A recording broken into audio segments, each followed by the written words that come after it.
भावी पीढ़ी की जीवन शैली और उनके धर्म।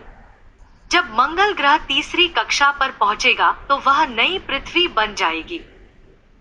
सूर्य के और भी निकट होने के कारण बढ़ी हुई ऊर्जा के साथ उस नई पृथ्वी पर सभी जीव एक कदम और ऊपर विकसित होंगे। जो जीव जल्दी जीवन शुरू करते हैं वे शारीरिक रूप से अधिक सुंदर और जल्द ही अधिक सुंदर हो जाएंगे। जो लोग बाद में जीवन शुरू करते हैं वे शारीरिक बनावट के मामले में थोड़े कम विकसित रह जाएंगे। हालांकि सत्य को स्वीकार करने और उसका पालन करने में कोई भी व्यक्ति अधिक उन्नत हो सकता है, चाहे उसकी शारीरिक बनावट कुछ भी हो, अर्थात गोरा हो या काला। उन सभी के लिए कष्ट ही एकमात्र और सर्वोत्तम शिक्षक होगा। कई मौतों और पुनर्जन्म सहित कई कष्टों से गुजरने के बाद वे उच्च प्रौद्योगिकी के युग में पहुंचेंगे। उनकी यात्रा, जो कि प्लूटोनियन ग्रहमार्ग से शुरू हुई, अपनी मातृग्रह की पीठ पर सवार होकर उसके साथ कदम से कदम मिलाकर आगे बढ़ रहा थी। उस माँ के प्रत्येक कदम के साथ विकसित हो रहा थी और तीसरी कक्षा में पहुंचकर मातृग्रह द्वारा संरक्षित की गई थी।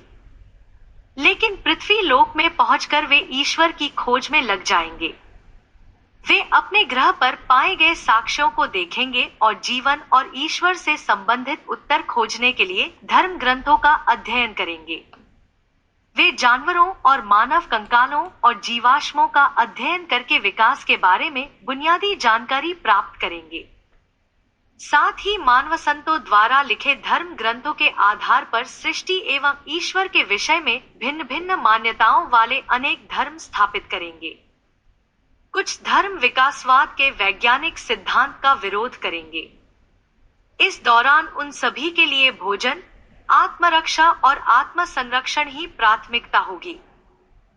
जानवर इंसानों को मारेंगे और इंसान जानवरों के साथ साथ इंसानों को भी मार डालेंगे। खुद को दूसरों से बचाने के भीषण संघर्ष में वे अंततः थक जाएंगे। फिर वे जीवन के अर्थ के बारे में सोचना शुरू कर देंगे और ईश्वर की खोज करना शुरू कर देंगे, जिसने उन्हें बनाया है। मृत्यु उन सभी के लिए सबसे चुनौतीपूर्ण संकट होगा। जब वे किसी प्रियजन की मृत्यु का सामना करते हैं, तो उनके मन में ईश्वर से संबंधित प्रश्नों सहित कई विचारोत्तेजक प्रश्न आएंगे। भोजन और आत्मरक्षा के लिए हत्या करने की प्रक्रिया में वे अपनी बुनियादी जरूरतों और अपनी आने वाली पीढ़ियों की जरूरतों के लिए अधिक से अधिक संग्रह करना शुरू कर देंगे। आखिरकार यह अंतहीन इच्छा लालच में बदल जाएगी। जाहिर है, जब कुछ लोग अधिक संग्रह करेंगे और दूसरों को अभाव में रहना पड़ेगा, इसी समय वे नियम और कानून विकसित करना शुरू करेंगे। ऐसे राजा और शासक होंगे जो आम लोगों से अधिक चतुर होंगे। राजा जो कुछ भी कहेगा उसे आम लोग सुनेंगे और उस नेता के आदेशों का पालन करेंगे। वे एक दूसरे से छीनना और संग्रह करना काम कर देंगे और कानून तोड़ने पर कड़ी सजा के डर से राज्य के कानूनों का पालन करेंगे। सभी राष्ट्रों के अपने अपने कानून होंगे, लेकिन वे आपस में और दूसरे देशों से लगातार लड़ते रहेंगे। अंतहीन और लगातार लड़ाई होती रहेगी। लड़ते समय वे उस महाशक्ति के बारे में सोचते रहेंगे जिसने दुनिया बनाई और आश्चर्य करते रहेंगे कि वह कहाँ है। लड़ना झगड़ना उनके जीवन का स्वाभाविक हिस्सा होगा। जब से वे सोचना शुरू करेंगे, तब से वे लड़ना शुरू कर देंगे। वे सदियों तक लड़ेंगे। वे युद्धों में मरेंगे और कई बार पुनर्जन्म लेंगे। उस लोक में भाई बहन, पति पत्नी, गांव गांव, राजा और जनता, राजा का दूसरे राजाओं से झगड़े होते ही रहेंगे। वे यह साबित करने के लिए एक दूसरे से लड़ते रहेंगे कि वे सही हैं। वे अहंकार से भरे होंगे। तीव्र संघर्ष से गुजरते हुए वे ईश्वर से प्रार्थना करना सीखेंगे और इस एहसास पर आएंगे कि उन्हें केवल वही बचा सकता है जिसने उन्हें बनाया है। भाषा के विकास के साथ उनमें से कई मानवता में विश्वास करना शुरू कर देंगे। संत लोग यह शिक्षा देने लगेंगे कि अपनी आवश्यकता से अधिक या बहुत अधिक संग्रह न करो। वे उन्हें मृत्यु और ईश्वर को ध्यान में रखते हुए उचित व्यवहार करना और नैतिकता के सिद्धांतों का पालन करना सिखाएं।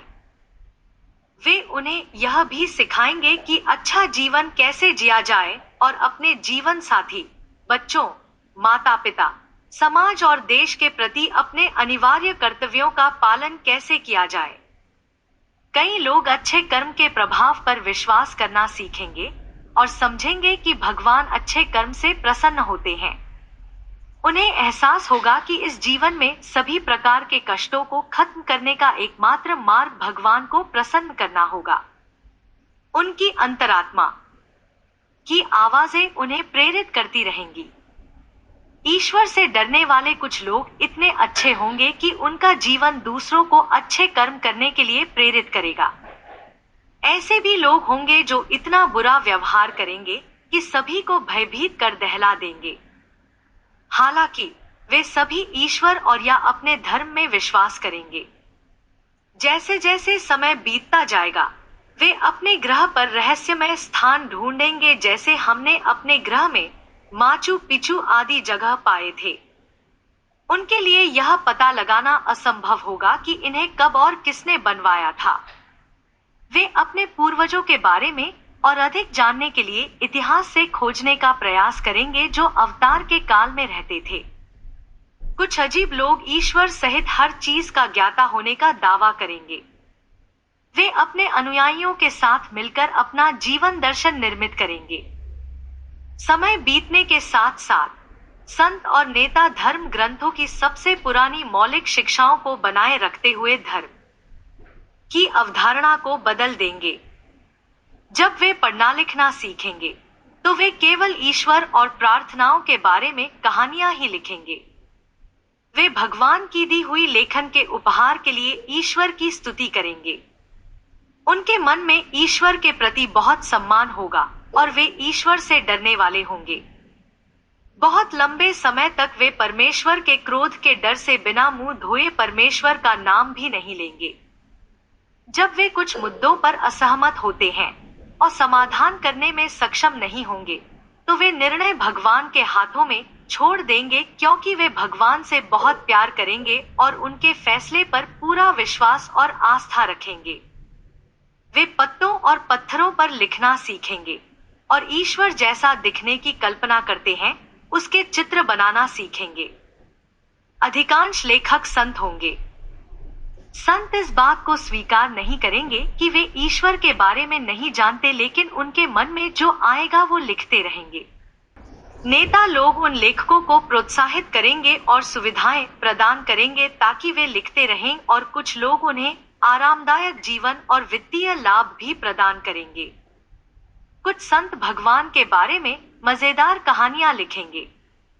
उस अवधि के दौरान उन्हें विश्वास होगा कि उनकी पृथ्वी एक प्लेट की तरह चपटी है जो ब्रह्मांड के केंद्र में स्थित है, और सूर्य और चंद्रमा सहित अन्य सभी तारे उनके चारों ओर घूम रहे हैं, जबकि उनकी पृथ्वी स्थिर खड़ी है। जब यह प्रश्न उठेगा कि पृथ्वी किस पर सवार है, तो वे अज्ञानता स्वीकार नहीं करेंगे बल्कि कई कहानियां गढ़ेंगे। उन्हें कृष्ण, यीशु और अवतारों के बारे में किताबें मिलेंगी, लेकिन उन्हें अन्य ग्रहों पर जीवन के बारे में ज्ञान का अभाव होगा, क्योंकि यह सत्य केवल एक सच्चे अवतार द्वारा ही प्रकट किया जा सकता है। उन्हें इस बारे में कोई अंदाजा नहीं होगा कि धर्म ग्रंथ कब और किसने लिखे या उन्हें उस ग्रह पर कौन और कैसे लाया गया। जैसे जैसे समय बीतता जाएगा, वे घर बनाना, मवेशी और अन्य जानवर पालना शुरू कर देंगे। वे मानवता के सामान्य नियमों को स्थापित करने के लिए व्यवसाय, गांव, समाज और रिश्ते स्थापित करना शुरू करेंगे। पति पत्नी के बीच एक आदर्श रिश्ता उनके लिए एक प्रमुख मुद्दा होगा।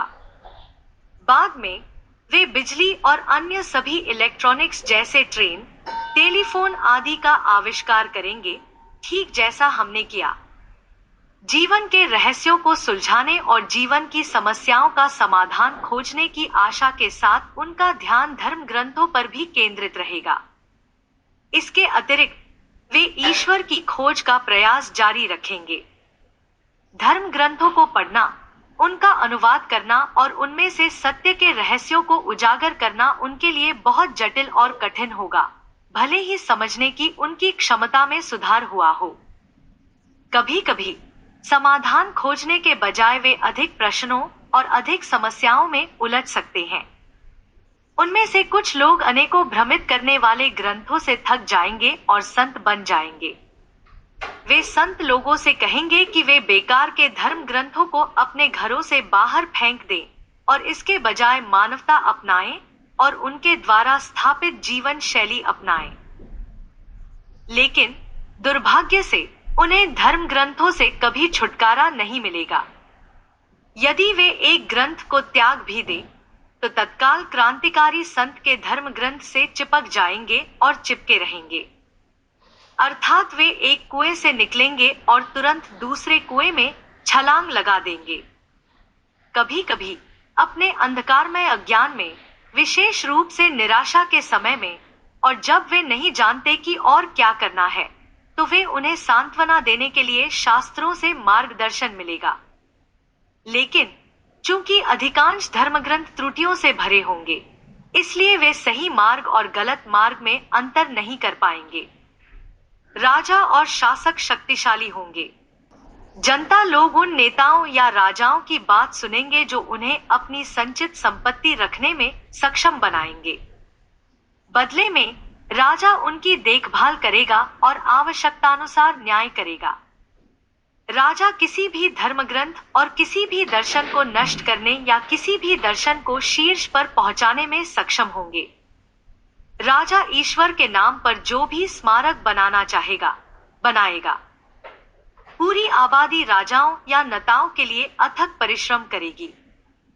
उनका विरोध करने वाले को इतनी कड़ी सजा दी जाएगी कि कोई भी उसकी इच्छा के खिलाफ जाने की सोचने की हिम्मत नहीं कर पाएगा।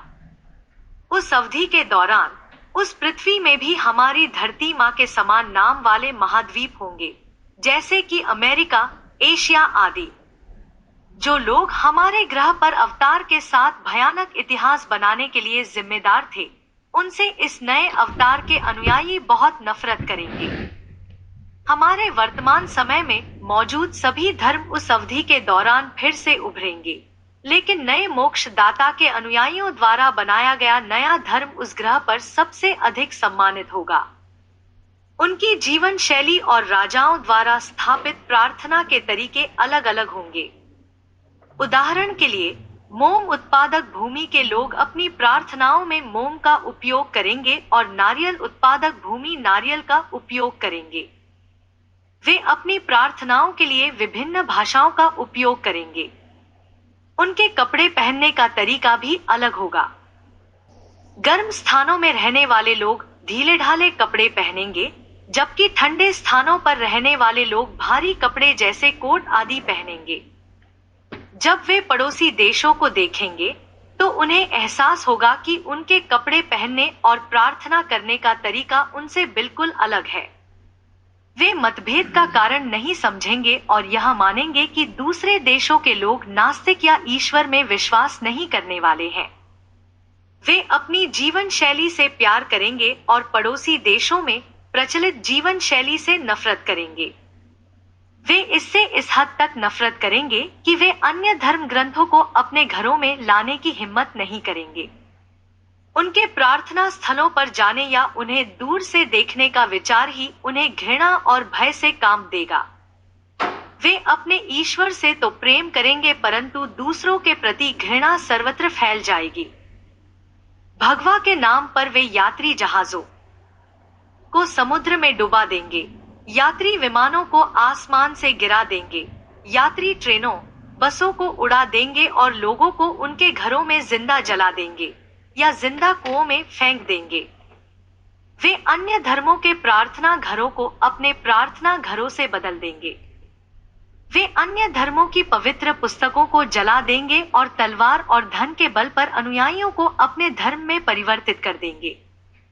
वे दूसरों को अपने दर्शन और जीवन के तरीकों में बदलने के लिए कुछ भी करेंगे।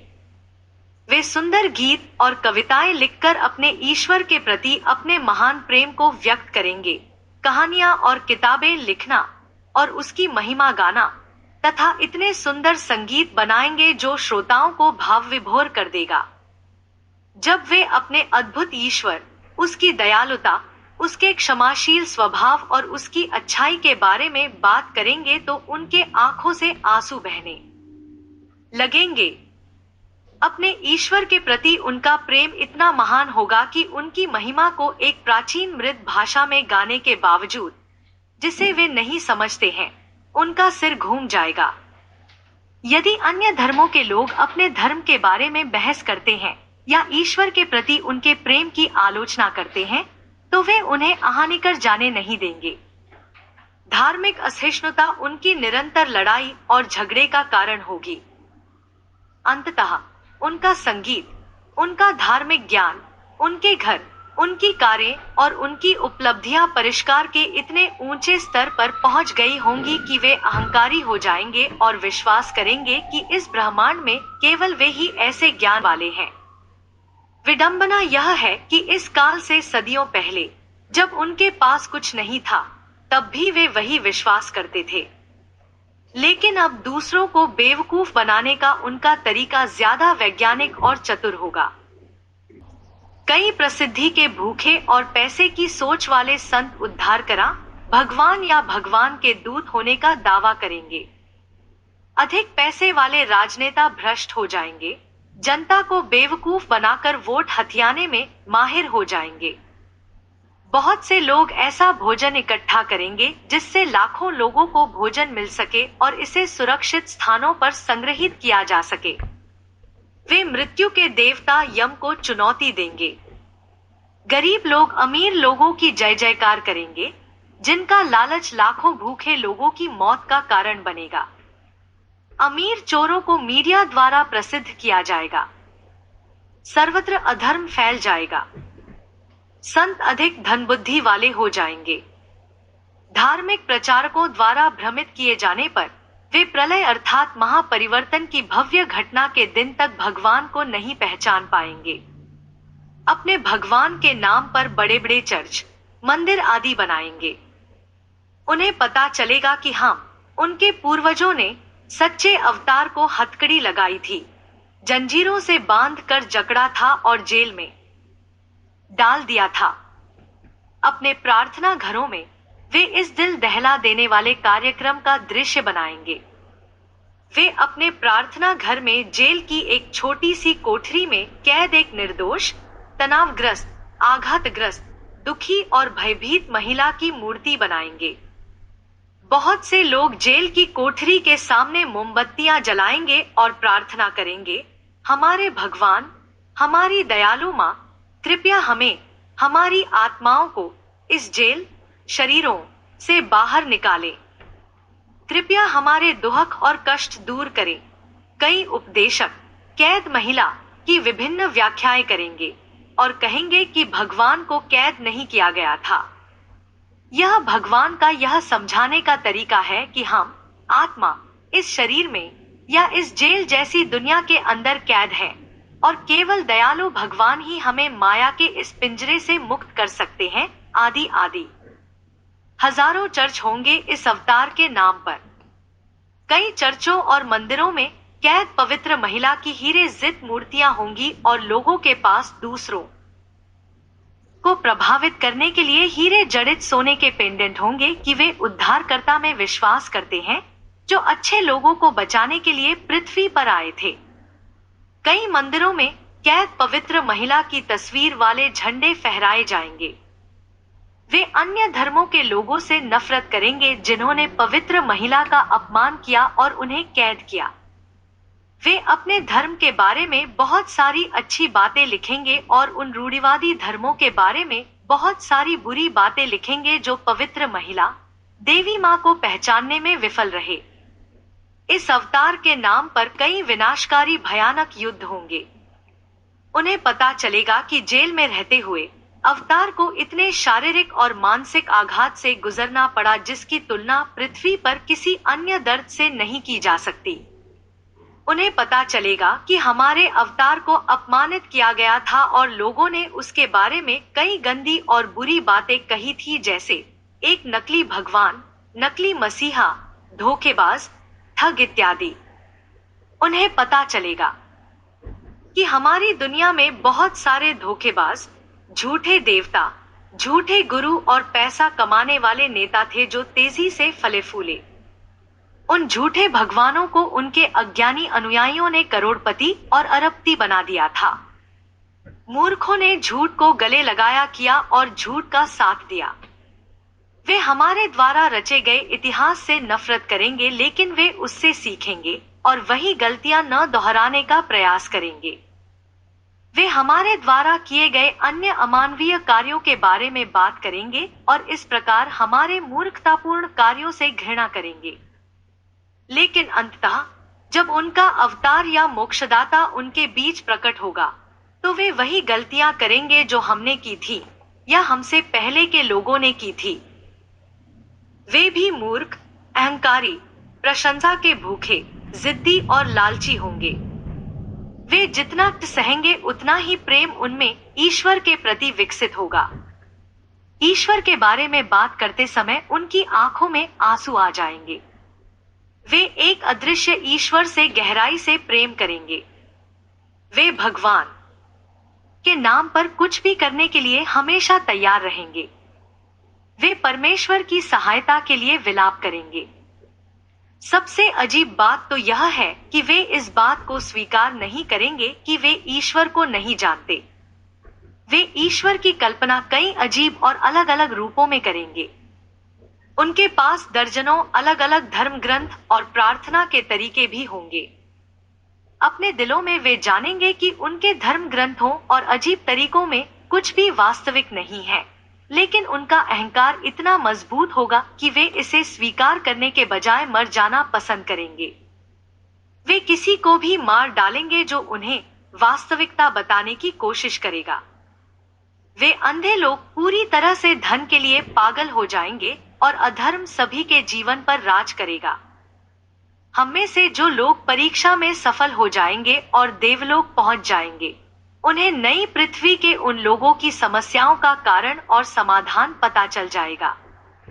स्वर्ग से पूर्ण विकसित लोग उनके लिए खेद महसूस करेंगे और उनसे कहना चाहेंगे, हे जिद्दी और निर्दोष लोगों, लड़ना बंद करो।